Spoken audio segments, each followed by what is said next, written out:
Hello guys, स्वागत है मेरे चैनल डैशिंग एक्सप्लेन पे। तो दोस्तों, जैसा कि हमने पिछले एपिसोड में देखा था, ब्लड कॉन्ट्रैक्ट साइन करने के बाद हमारा मेन कैरेक्टर और उस कमीने लड़के के बीच में फाइट स्टार्ट हो जाता है। अब आगे तो दोस्तों हमारे इस एपिसोड की शुरुआत होता है और हम देखते हैं वो दोनों आपस में लड़ने के लिए तैयार हो जाता है। तो वो लड़का झोंके ऊपर अपने फैन जैसे आइटम से अटैक करते हुए कहता है, कमीने लड़के, कुतिया के बच्चे, ले दम है तो मेरे इस गोल्ड ग्रेड के स्पिरिट स्किल को रोक के दिखा। तो उसके अटैक झोंग को हिट कर पाए उससे पहले ही झोंग जंप करके अटैक डॉज कर लेता है। तो फिर से वो बंदा फौरन झोंग के ऊपर अटैक करने ही वाला होता है कि झोंग फौरन डॉज करते ही आगे की तरफ बढ़ जाता है। और दूर जाने के बाद झोंग को हम देखते हैं जो कि उस कमीने के पास से उसके कुछ चीजें लेके उसे चिढ़ाते हुए कहता है, ओहो सभी सिस्टर देखो तो सही, मुझे इसके पास से क्या मिला। लगता है एक कमीना लड़कियों के सामानों को कुछ ज्यादा ही पसंद करता है। और अब एक क्या चीज है यार, एक कमीना तो लगता है लड़कियों की चीजें कुछ ज्यादा ही अपने पास दिल के करीब लगता है। और इस पे इस फ्लावर के सिंबल देख के तो लगता है ये मिस सीमा रो के कपड़े हैं। तो इस पर मिस जून ने भी उसे ताना मारते हुए कहती है, हाँ अब मैं समझी कि एक कमीना उस दिन उस टाइम पे कि उस साउथ के गवर्नर के घर पे गया था, क्योंकि वो लड़की सीमा रो तो उस गवर्नर के बेटी है ना। तो ये सभी सुनने के बाद तो वो लड़का बहुत ही गुस्से में झोंग के ऊपर अटैक करने के लिए बढ़ने लगता है, लेकिन झोंग को वो अटैक हिट हो पाए उससे पहले ही झोंग अपना मुक्का लेके सीधा उसके मुंह पे दे के मारता है, जिससे तो उस लड़के के मुंह का नक्शा पूरी तरह से खराब हो जाता है। तो झोंग इतने में ही नहीं रुकता, जो फिर से अपना घुटना लेके सीधा उसके पेट में दे के मारता है। तो वो कमीना झोंग से माफी भी मांगता है, जो रोते रोते कहता है, प्लीज यंग मास्टर मुझे माफ कर दीजिए, मैं आगे से ऐसा कभी भी नहीं करूंगा, बल्कि मैं तो कभी भी आपके सामने आने की कोशिश भी नहीं करूंगा। लेकिन हमारा मेन कैरेक्टर झोंग फिर भी नहीं रुकता, वो उस कमीने को इतना ज्यादा मारता है कि उस कमीने के तो पूरे के पूरे मुंह का नक्शा ही बदल जाता है। तो झोंग उसे मारते हुए कहता है, तो फिर चल पहले तू मान कि तो जैसे हर बड़े फैमिली के यंग मास्टर का अवार्ड होता है। तो वो भी कहता है, हाँ ठीक है मानता हूँ, मैं मानता हूँ हर बड़ी फैमिली के हर यंग मास्टर का अवार्ड होता है, अब प्लीज मुझे जाने दो। तो झोंग उसके मुंह पे लास्ट एक और घुसा मार के उसे जाने देता है। तो उसके वहां से जाने के बाद मिस नैनगोंग झोंग के पास आके कहता है, अरे ब्रदर झोंग, इस कॉन्ट्रैक्ट के हिसाब से अब तो आप बहुत ही अमीर, बोले तो बहुत ही रिच मैन बन चुके हो। तो झोंग कहता है, तुम इसे अपने पास ही रखो क्योंकि मेरे पास अभी बहुत सारे पैसे हैं। तो वो भी कहता है, लेकिन क्यों, मेरे अंकल मतलब उस कमीने के बाप के पास तो बहुत सारे प्रॉपर्टीज आता है, आप इसे बिना देखे ही मुझे दे रहे हो। तो झोंग पैलेस मास्टर लिन और मिस जूनी को देखते हुए कहता है, सिस्टर्स मुझे कुछ जरूरी काम करना बाकी है, कल मैं आप सबको एक बहुत ही बड़ा सरप्राइज देने वाला हूँ, इसके लिए आप जरूर तैयार रहना। तो झोंग ये बोलने के बाद वहाँ से चला जाता है और सीधा रिफाइनिंग वाले कमरे में चला आता है। तो वो कहने लगता है, चलो फाइनली अब मेरे पास सभी मटेरियल्स आ चुका है, तो आप मुझे वो चीज बनाना स्टार्ट कर देना चाहिए। और ये बोलने के साथ ही झोंग भट्टे के पास आके शायद से कोई वेपन फोर्ज करना स्टार्ट कर देता है। तो सीन शिफ्ट होता है रात में, जहाँ पे हम देखते हैं एक फॉर्मेशन डिस्क बना रहा होता है। तो उसे फॉर्मेशन बनाते बनाते सुबह हो जाता है। तो हम देखते हैं सुबह होते होते झोंग ने कई सारे फॉर्मेशन डिस्क बना लिया होता है, जिस पर उसके सिस्टम उसे कॉन्ग्रेचुलेशन करते हुए कहता है, कॉन्ग्रेचुलेशन होस्ट, फाइनली आपने mission number 2 spirit gathering formation बना ही लिया है। तो तभी फिर से पहले वाला मिशन पूरा होते ना होते ही सिस्टम और एक मिशन दे देता है, जिस पर झोंग को एटियन ड्रैगन नाइफ फोर्ज करना है विदाउट टाइम लिमिट। मतलब उसे ड्रैगन नाइफ फोर्ज करना है, मतलब उसे एक ड्रैगन नाइफ फोर्ज करने में बहुत सारा टाइम लगेगा। तो ये मिशन देखते ही झोंग मणिमन सिस्टम को गलियाता हुए कहता है, साले कमीने सिस्टम का ईगा, एक मिशन कंप्लीट होते ना होते ही साले ने तो मुझे और एक मिशन दे दिया। फिर भी जो भी हो, इसके बारे में बाद में टकलिया शेन के पास से इंफॉर्मेशन निकाल लूंगा।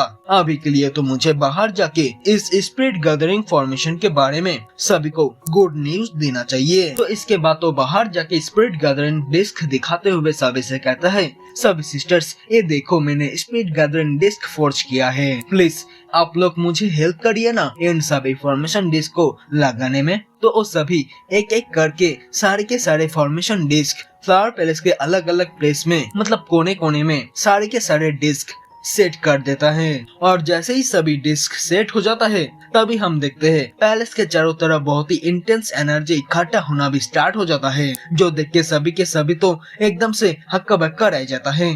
तो ये देखने के बाद मिस मिंग्यू झोंग के पास आके कहती है, अरे ब्रदर झोंगबेन, मैं ना आज थोड़ी देर बाद वापस कैपिटल सिटी में जा रहा हूँ, तो क्या आप मेरे लिए भी कुछ इन जैसे फॉर्मेशन डिस्क बना कर दे सकते हो? पर अब चिंता मत करो, मैं इसके लिए आपको डबल पेमेंट करूँगा।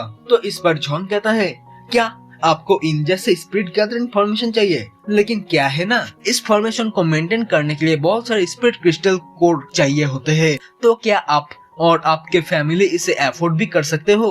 तो इस पर वो कहती है, क्या स्पिरिट क्रिस्टल कोड मतलब स्पिरिट क्रिस्टल भेन? तो हाँ, मैं श्योर हूँ कि मैं एक कर लूंगा। तो साइड से ये बातें सीनियर सिस्टर न्यानगोंग भी सुन लेती है, जिस पर वो कहती है, ब्रदर झोंग, लगता है आपके पास बहुत सारे स्पिरिट क्रिस्टल कोड है।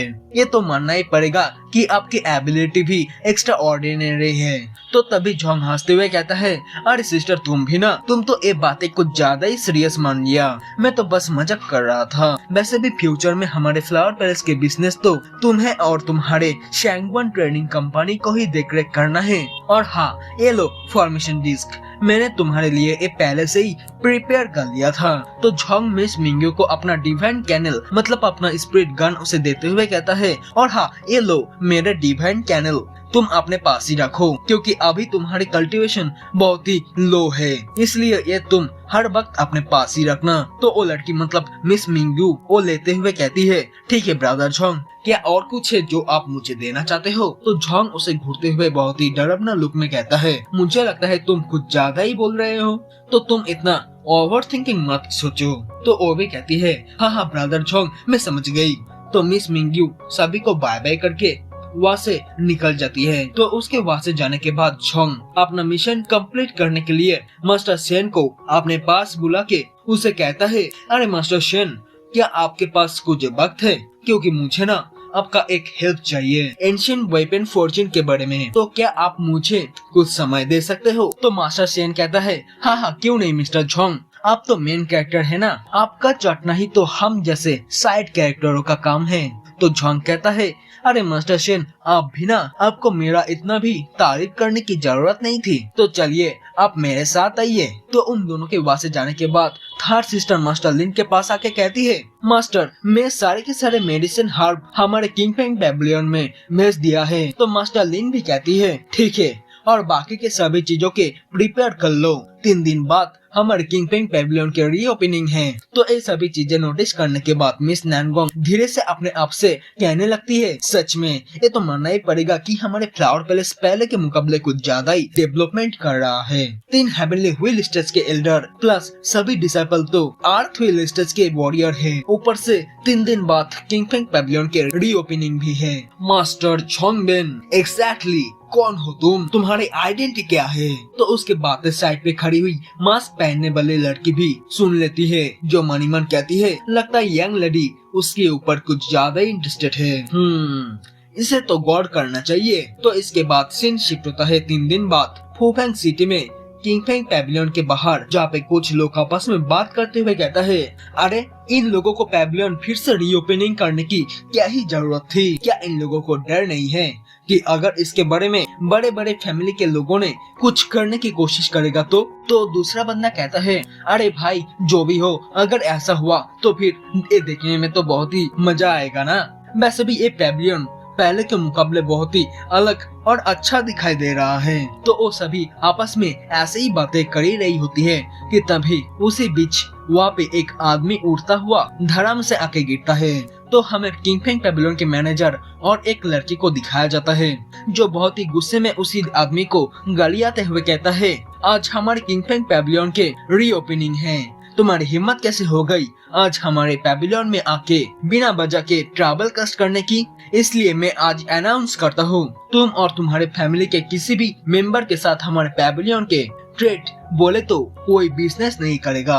तो वो मैनेजर फिर से अनाउंस करते हुए कहता है, तो मुझे माफ कर देना मेरे प्यारे गेस्ट आज इतना रूड होने के लिए, लेकिन अब हमारे साथ ट्रेड करने के लिए अंदर आ सकते हैं, लेकिन अगर कोई भी अंदर आके हमारे साथ ट्रैवल कस्ट करने की कोशिश की या करता है तो उसे हम कड़ी से कड़ी सजा देंगे, इसलिए पहले से ही थोड़ा केयरफुल रहना। तो इसके बाद हम देखते हैं सभी लोग पेविलियन के अंदर आके उसके फर्स्ट फ्लोर के कुछ नॉर्मल मटेरियल देख के ही हैरान रह जाता है। तो वो मैनेजर फिर से कहती है, अगर तुम लोगों को इससे भी ज्यादा अच्छा और रेयर हर्ब चाहिए तो नीचे वाली हर्ब स्टार लिस्ट देख के ऊपर खरीदने के लिए आ सकते हो। तो वो सभी लोग नीचे के स्टार हर्ब लिस्ट देखने के बाद बहुत ही हैरानी से कहता है, क्या इन लोगों के पास तो 3000 साल के 7 स्टार ग्रास के साथ साथ 3500 साल के पुराने ब्लड स्पिरिट ग्रास भी है। तो एक देखने के साथ ही फौरन in one chamber of commerce के डेकन चैंगटियन नाम का एक आदमी